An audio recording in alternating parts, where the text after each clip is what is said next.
गुरुर्ब्रह्मा गुरुर्विष्णु गुरुर्देवो महेश्वर गुरु साक्षात् परं ब्रह्म तस्मै श्री गुरुवे नमः।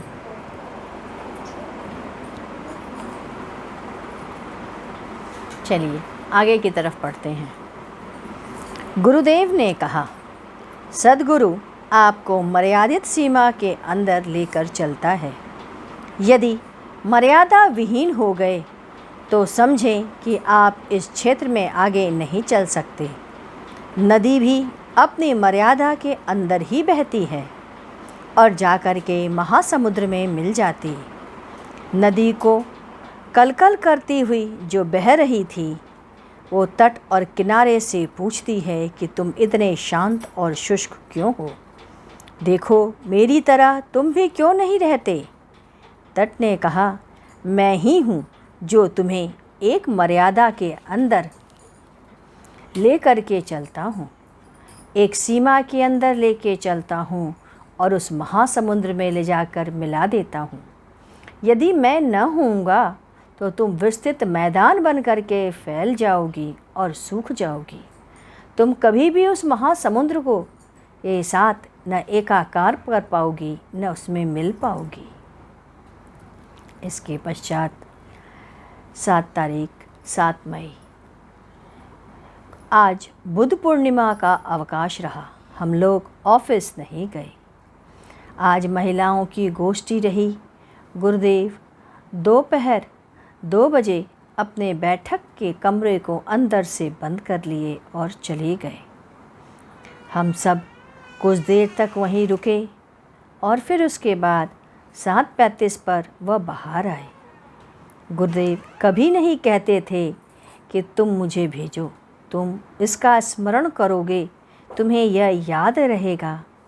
गुरु को तुम्हें पकड़ना है, वह तुम्हारे साथ है, तुम्हारा काम है कि तुम उसे पकड़े रहो। वह तुम्हें नहीं पकड़ेगा, परंतु यदि तुम उसे छोड़ देते हो तो वह तुम्हें छोड़ेगा नहीं। गुरु निरपेक्ष होता है। तुम अपनी किसी कामनाओं तथा स्वार्थ पूर्ति के लिए आते हो।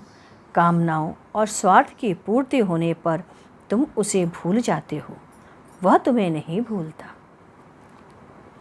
इसके पश्चात 8 मई, आज प्रातः चरणामृत लेने के बाद हम सब ऑफिस चले गए। उसके बाद 11:30 के आसपास हम सब वापस आए और नाश्ता किए। इसके पश्चात पुनः कढ़ी और चावल बना, उसका भोजन किए। मैं और मदन फिर साधना पर गए। गुरुदेव ने कहा, पहला भोजन करने के बाद मूत्र का त्याग अवश्य करना चाहिए। चाहे एक ही बूंद पेशाब क्यों न आवे, लेकिन निश्चित पेशाब करने जाओ। इससे गुर्दे को शक्ति मिलती है। गुर्दे की बहुत सी बीमारी नहीं होने पाती। दूसरा, हफ्ते में 1 या 2 दिन मल त्यागने के पश्चात घी लेकर के, तेल लेकर, ग्लिसरीन लेके मल द्वार के अंदर लगाना चाहिए। इससे बवासीर, कैंसर, मल त्याग के समय होने वाले रोग आदि से बचाव होता है। आपको अपने मल द्वार का संकोचन और विकोचन, इस साधना की क्रिया में जो कठिनाई होती है वह भी कम हो जाती है और सहज ढंग से होती है। तीसरा, मूत्र त्याग करते समय रुक रुक करके मूत्र त्याग करना चाहिए। एक रफ्तार से मूत्र त्याग नहीं करना चाहिए। रात्रि में सोने से पहले अपने हृदय चक्र पर इष्ट का ध्यान करो। जप और भगवान राम का ध्यान करो या जो तुम्हें प्रिय हो उसका ध्यान करो और धीरे धीरे उसके नाम को सुमिरन करते हुए तब सो। 5वां, प्रातः उठने पर ओम का उच्चारण मन में करो या जो स्वर चल रहा हो उस तरफ के हाथ को देख करके फिर उसी तरफ मुंह को पोंछकर दोनों हथेलियों को देख के फिर उसी तरफ का स्वर उठाओ और पैर निकालो। धरती को प्रणाम करो। छठा, प्रातःकाल उठकर तांबे के पात्र में रखा जल यदि पी सकते हो तो अवश्य पियो। इससे पेट की अनान्य बीमारियां दूर हो जाती हैं, कब्ज भी नहीं होने पाता। प्रातःकाल यदि समय रहे तो आज्ञा चक्र पर इष्ट गुरु या भगवान जो प्रिय हो उसका ध्यान और जप करो। सभी चक्रों पर ध्यान और साधना करो। एक एक मिनट का समय तो हर हाल में एक चक्र के ऊपर लगाओ। ऊपर से नीचे चक्रों की साधना, नीचे से ऊपर और ऊपर से नीचे चक्र की साधना आवश्यक है। आठवां, नाम जप हमेशा करते रहना चाहिए। दिन में जब भी अवकाश मिले आज्ञा चक्र पर गुरु और इष्ट का स्मरण, उनका ध्यान, गर्दन से ऊपर का स्वरूप और उसके नाम का जप करते रहो। नौवां, प्रातःकाल त्रैबंध अवश्य करना चाहिए। इसमें आपके अंदर जो संकोचन और विकोचन की क्रिया होती है उससे प्रोस्टेट ग्लैंड्स में कोई भी खराबी नहीं आने पाती और गुर्दे की बीमारी भी दूर रहती है। आज की साधना में हम सबों ने इन सब चीज़ों का पालन किया। अपने श्वास की गति को सामान्य किया, संकोचन का क्रिया की, अपने जीभ को तालू से सटाया, जीभ को मोड़ करके दबाया, दोनों भवों के बीच में प्रकाशमान ओम का ध्यान किया, ओंकार के स्वरूप में भगवान कृष्ण के स्वरूप को बैठाया, कंधे से ऊपर के भाग का ध्यान और चिंतन किया, भगवान कृष्ण का श्री कृष्णम शरणम मम का जप चलता रहा। उसके पश्चात भगवान कृष्ण का ध्यान हृदय चक्र पर, फिर जप करना, फिर मस्तक पर और फिर ध्यान करना। इस मंत्र के प्रकाश से ज्योति निकल रही है, फिर इसका ध्यान करना। अनंत आकाश से उस मंत्र की ध्वनि निकल रही है जिसे केवल तुम्हारा दाहिना कान सुन रहा है और उस दाहिने कान से हो करके शरीर के रोए रोए में उसकी ध्वनि फैल रही है। इसी प्रकार हम लोग अपनी साधना आज करते रहे। गुरुदेव ने कहा, मुझे ऊपर से ध्वनि प्राप्त होती है। हर हाल में इस चीज़ का अंदर से देखते हुए, समझते हुए मुझे आगे की तरफ चलना है। जब जब यह बात आती है तो मैं यही सोचता हूँ कि उस ऊपर के आदेश के अनुसार ही आप सबको आगे की तरफ मैं ले चलूँ। आप सब उसको याद करते हुए उस परमात्मा की प्रसन्नता हेतु नहीं, अपने कल्याण हेतु अपने आप को आगे करो। ऊपर से जो कहा जा रहा है उसे पूरा करना है। ऊपर की प्रेरणा से ही यह स्थल बना, यहाँ 12 वर्ष का यज्ञ हुआ, आप यह मकान बना। अब देखिए इसमें आगे क्या होता है। इसके पश्चात 9 तारीख आइए हम लोग संकीर्तन करते हैं। 9 तारीख 9 मई आज इंद्रजीत का हवन था। आज दिन में बलराम अपने ससुराल गोरखपुर से होकर आए थे। उनके ससुर की तबीयत बहुत ज़्यादा खराब थी।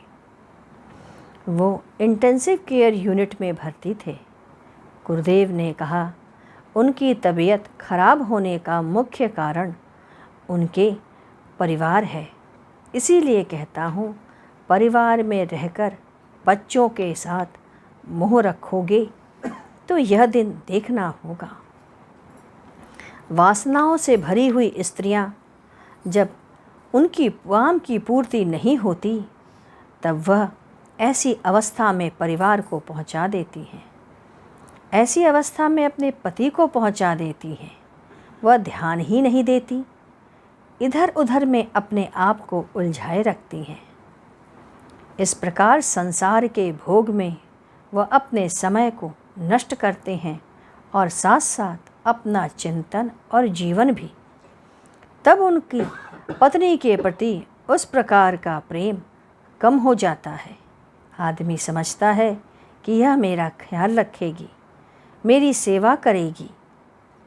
उस वक्त वह उसमें बहुत ही दिलचस्पी लेता है। अरे, प्रेम का तात्पर्य केवल काम वासना नहीं होती। ऐसी स्थिति में उसको स्त्री के मन के अंदर की जो भावनाएं हैं उसे पढ़ने का प्रयास कीजिए। उनके अंदर का क्रोध, उनके अंदर ईर्ष्या की भावना यदि उसकी पूर्ति नहीं होती, उनकी इच्छाओं की पूर्ति नहीं होती, तो वह विकृत रूप भी धारण कर लेती हैं। अपने पति के निकटस्थ लोगों को, चाहे वो भाई हो, बहन हो, अन्य हो या परिवार के समीप के लोग होते हैं, उनके साथ उनके अंदर भयंकर वैमनस्यता का भाव भर जाता है। ये कहते हैं कि आप संभल के चलिए।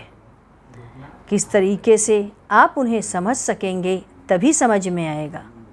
ऐसे में तो वह स्त्री अपने बेटे के मुँह और परिवार में आपको भी घसीट करके ले जाएगी। इसीलिए सावधान रहें। आइए हम लोग गुरु वंदन करें। ओम गुरु गुरुदेव, जय गुरु गुरुदेव। ओम गुरु गुरुदेव, जय गुरु गुरुदेव। ओम गुरु गुरुदेव, जय गुरु गुरुदेव। ओम गुरु गुरुदेव, जय गुरु गुरुदेव।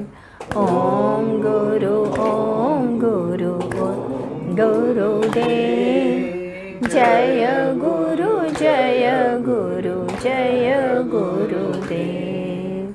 बोलिए सद्गुरुदेव महाराज की जय। सद्गुरु तुम्हें शत शत नमन, सद्गुरु तुम्हें शत शत नमन, सद्गुरु तुम्हें शत शत